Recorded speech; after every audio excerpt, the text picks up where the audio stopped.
Hi, my name's Tracy. I'm a chef here at Hy-Vee Waterfront. Been cooking for over 30 to 35 years. Previously, before Iowa City, I was in New Orleans, Kansas City, as well as Atlanta. There's so many delicious foods out there and so many ways to make them larapin. Larapin is a southern expression used to describe excellent food. And in this series, I will share my knowledge and some great recipes that will not only improve your skills in the kitchen, but also expand your knowledge of the foods you eat. Welcome to Larapin Cooking with Chef Tracy.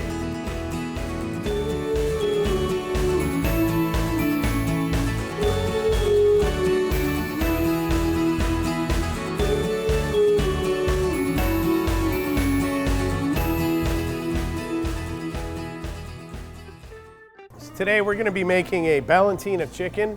What a ballotine of chicken is a chicken that's been stuffed with force meat.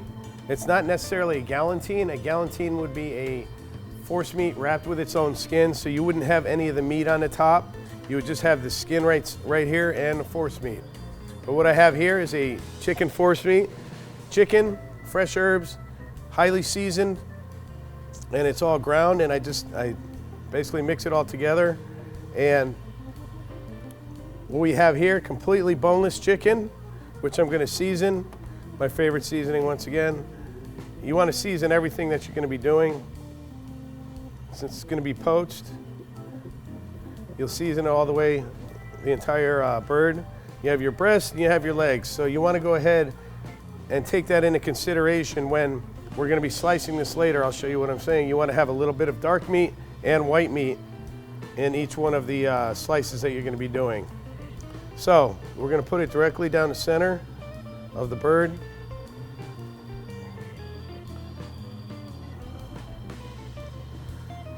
I like using the chicken force meat. You can use Italian sausage, chorizo, pork sausage if you want to do that. This is just, we have ground chicken in the store here, and just season it up however you'd like to do it. So from this point, we're going to make a roulade, or a roll if you'd like to say. We're just going to take the bird, roll it up so your force meat is completely covered, at least 90%, 95% covered by the meat itself. Slide this out of the way. I'm lucky enough to have a nice large plastic wrap to go ahead and wrap this up with. You want to get a large piece of it out. Place it about halfway down. And then you're going to be pulling it back on itself, the plastic wrap, so you're creating a cylinder. Nice tube. It doesn't have to be very tight to start. You just want to get that started there. Then I take one so it's not going to leak out of either side. And bring it up on the sides. Get it a little bit tighter.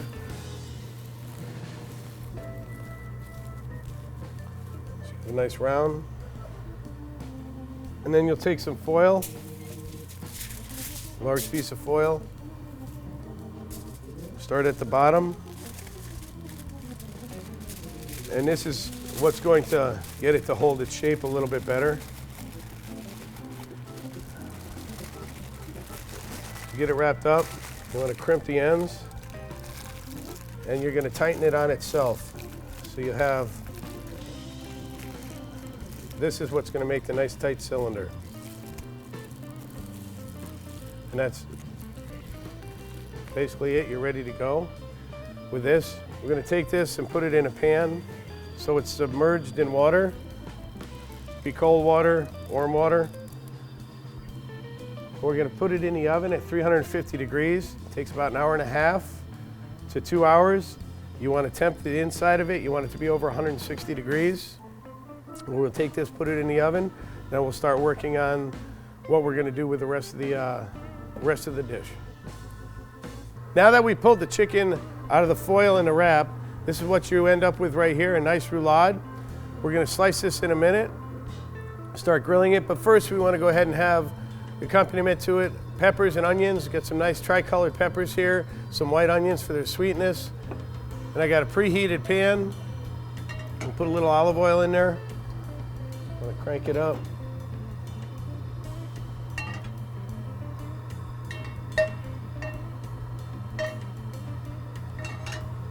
And I'm gonna take these, I wanna caramelize them, but I don't wanna burn them. The more you cook them, the more flavor, the more sweetness you're gonna get out of it, which goes very well with the chicken that we're doing.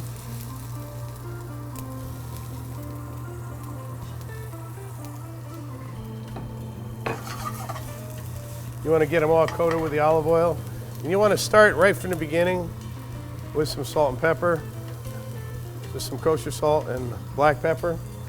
Now, we're gonna let that cook.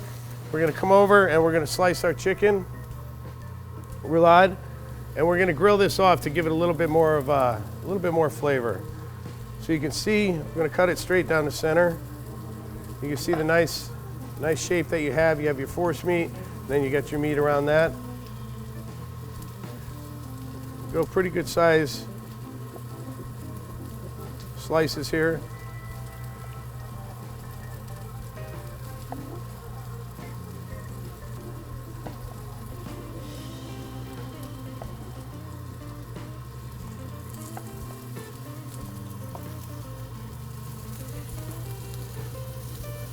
You're gonna lay these out.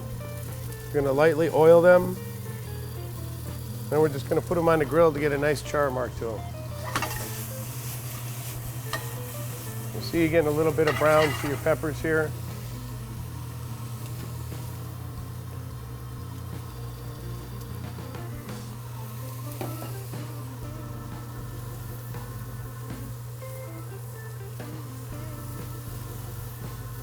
You wanna get both sides.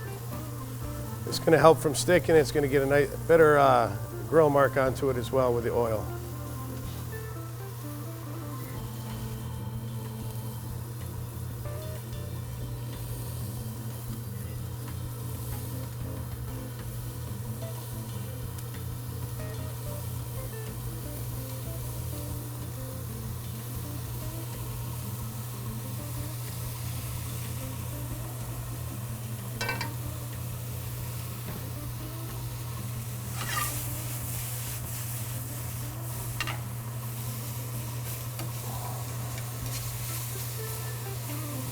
Now what you're doing here, you just want to lightly, you're just going to mark these.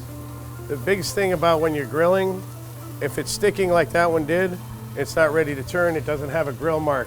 When you're grilling, you want to get the char mark. That means that the meat or vegetables have caramelized and it's not going to stick. You've had the problem of it sticking many times on your grill, whether it's outside or if you have a grill such as this, it means you haven't cooked it long enough. So let it go just a little bit longer.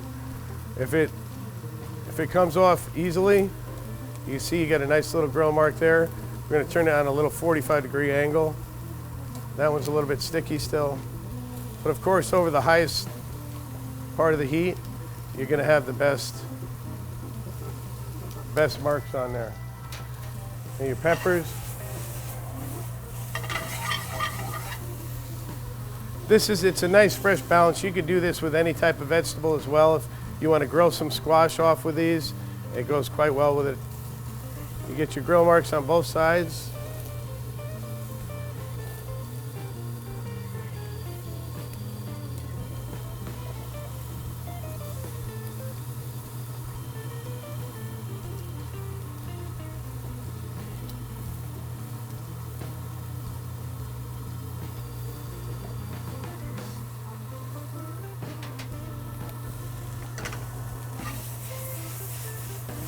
Start seeing a little caramel coming.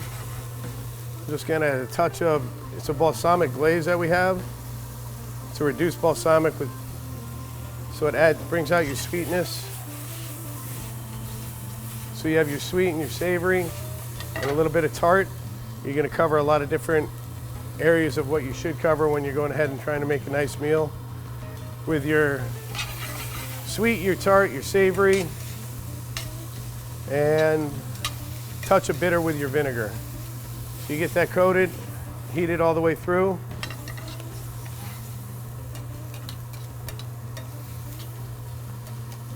We'll take that, put it as a bed.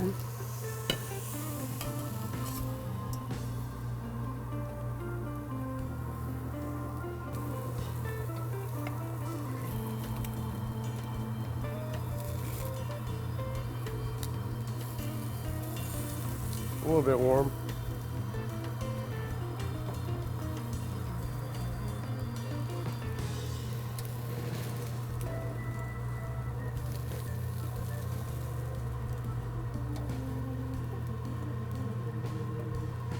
There you go, you have a meal for 1, 2, 3, maybe 4 people, and that's only half your chicken.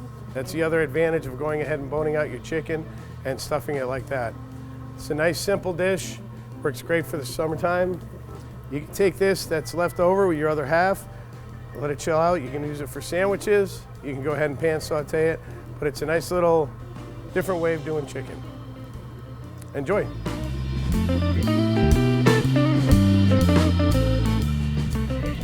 Next dish we're going to be making is a pork tenderloin with lingonberries and some honey grilled sweet potatoes. Now what we have here is a plain pork tenderloin that has not been trimmed yet. It's been trimmed off of the bone, of course, but you still have some more trimming to do. You don't want to, we're going to take off all this, it's called silver skin, which is right through here, and any excess fat that you see. Once again, you have a sharp knife to start. You're going to want to go and just get started.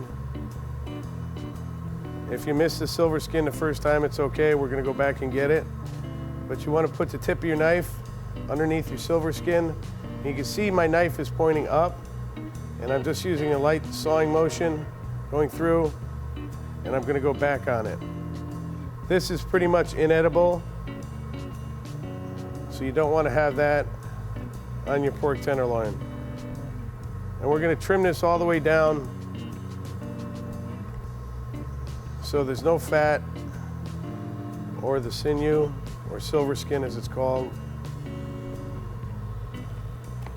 Turn it over. A lot of this will pull off by hand. You can just take your knife.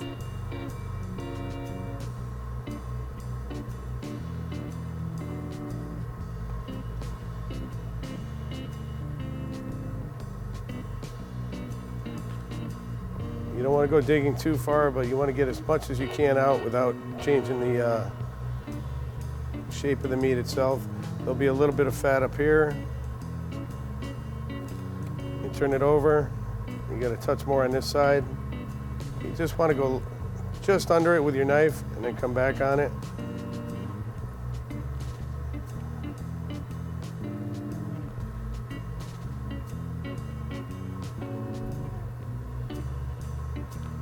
We're pretty much ready to go.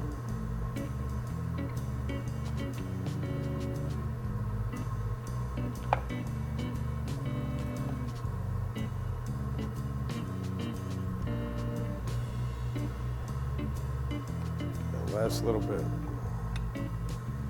So it's rather easy to do. You don't have to be a butcher to go ahead and do that. So I'm going to go ahead, take some salt and pepper. I'm going to season it all the way around.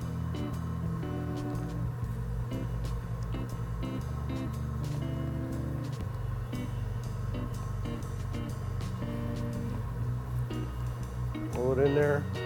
I have an already heated skillet with some canola oil. You want to get that almost to a smoking point, which it should get there rather quickly. We're going to go ahead and sear this.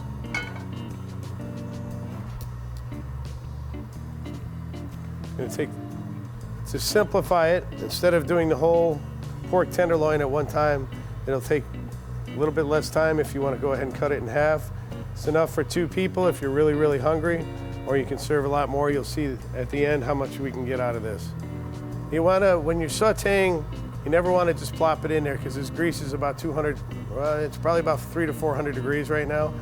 You put your piece of meat in, you can hear the sear starting, and you want to place it away. In case anything does splatter back, it'll splatter away from you instead of towards you. And now it's just a matter of waiting for the pork to sear. We'll get a nice golden brown on both sides. Now you can see we have a nice caramel on the outside of the pork tenderloin. You got a nice caramel on the pan itself. We're gonna go ahead and finish this off in the oven. I got some nice white sweet onions that have been julienne. Gonna add them into the pan. Let them get coated with a little bit of the oil that's on the bottom there. Put your pork tenderloin on top of them. And then I'm gonna add some lingonberries to it. Now lingonberries are not real common. They have a great flavor. As far as I know, they're only harvested in Sweden. If you've ever been to an IKEA, you'll see lingonberries all over. But it's a sweet, somewhat tart and sweet all at the same time. Nice flavor that adds to the pork tenderloin. So I'm gonna go ahead and coat the tenderloin all the way. You drip some into the pan, it's okay, as you'll see later.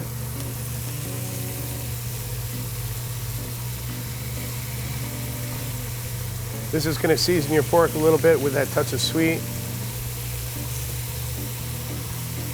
Got all coated on the top.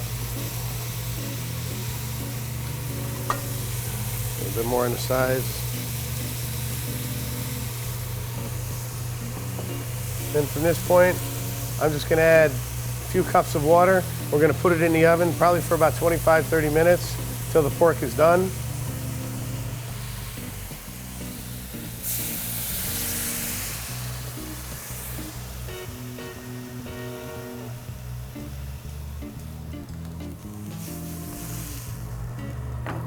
What you want to do is, after you add that water in there, go ahead and get some of that, as it's called, fond on the side, off the pan. It'll eventually come off. This will help heat it up a little bit before you go ahead and put it in the oven. You see it'll start coming up pretty quick, and we're just gonna put it right in the oven, 350 degrees, for about 15 to 20 minutes. Okay, next what we'll be making are some honey butter grilled sweet potatoes to go with the pork tenderloin that we have in the oven right now. I've taken these potatoes and I've cooked them about 3/4 of the way. I just took a fork, lightly, you can see the fork marks right here, lightly prick the skins so they don't steam in their own, basically skins, and it helps cook them a little bit more evenly, okay? So I'm gonna take them and just take the skin off. You can do this when they're still warm, if you'd like, or you can let them cool down a little bit. It might be a little bit easier to handle. If you have a nice,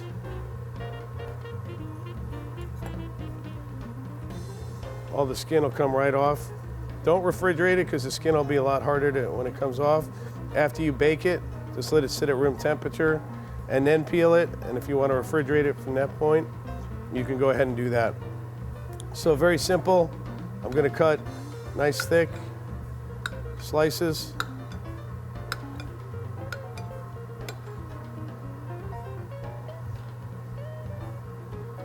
From each one.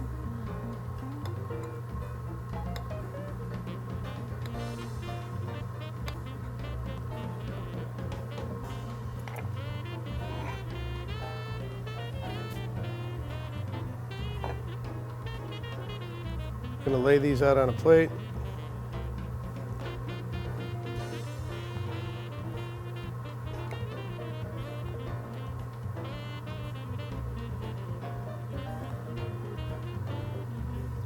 Now your sweet potatoes are going to caramelize real well on a nice hot grill, but to make sure that you get them off of that grill, I'm going to take a little bit of oil on a clean towel and just lightly oil my grill.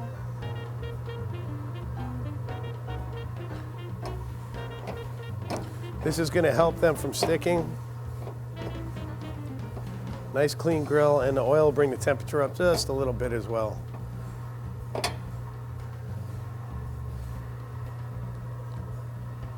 So I have a mixture of equal amounts of honey and butter that I'm going to brush over top of the sweet potato. I'm going to take where it's been oiled, just set that on the grill.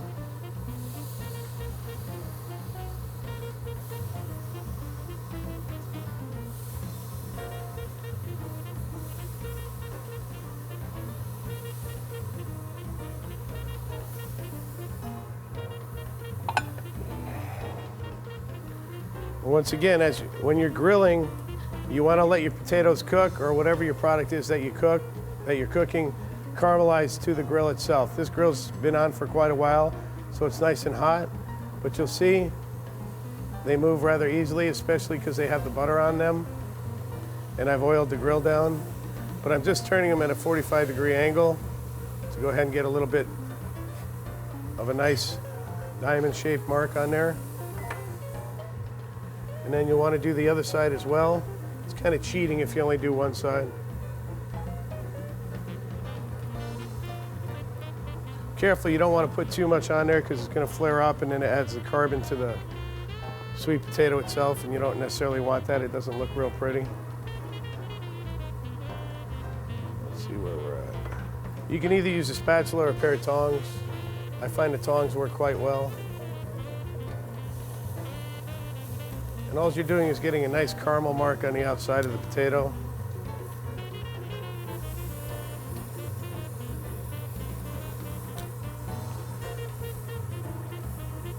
And just to show you, I put them all, this one on first.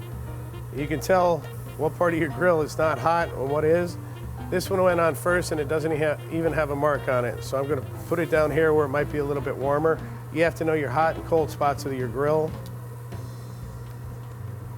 But once again, you're going to turn them small angle on there.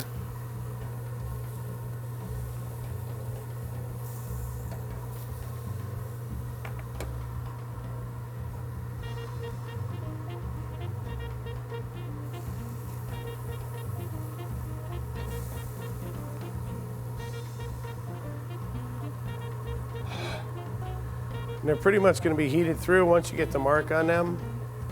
I'm going to lay them out on the plate.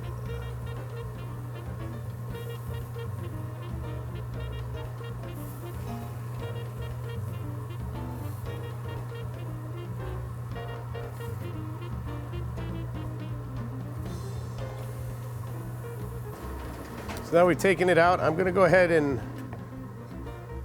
get some of the lingonberries into the liquid with the onions and the water. We're going to let this rest for a few moments. Make sure we get all those onions. And this is going to be our sauce right here. There's no butter. It's just going to be a pureed sauce with the onions, sweetness from the onions, and then the sweetness from the lingonberries. Look quite nice together.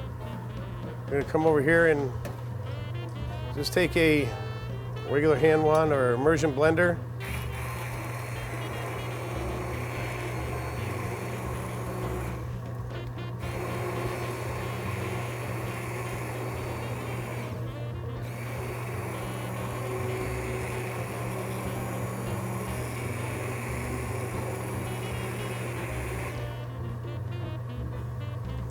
You can see the sauce kind of thickens up from the onions itself. You want to get the excess off of there.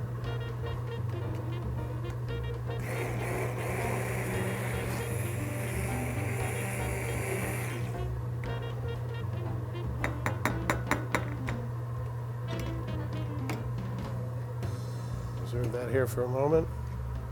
We're going to take our pork tenderloin.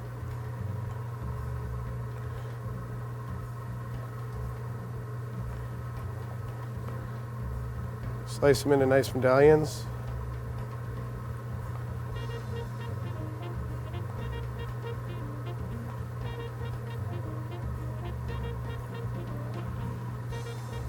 As you can see, if you have a sharp knife, you can use it for slicing or anything. And the person that let me borrow this knife will be happy to see that it's being used. I'm just going to slice nice medallions. You could make this for 2 people. This can be for 4, depending on how hungry you are. Then we're going to take our plate with the sweet potatoes.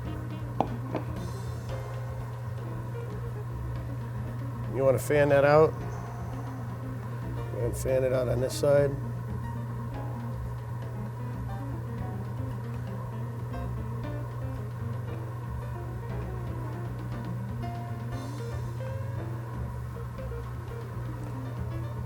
Going to take the sauce, somewhat get sweet potatoes and the pork.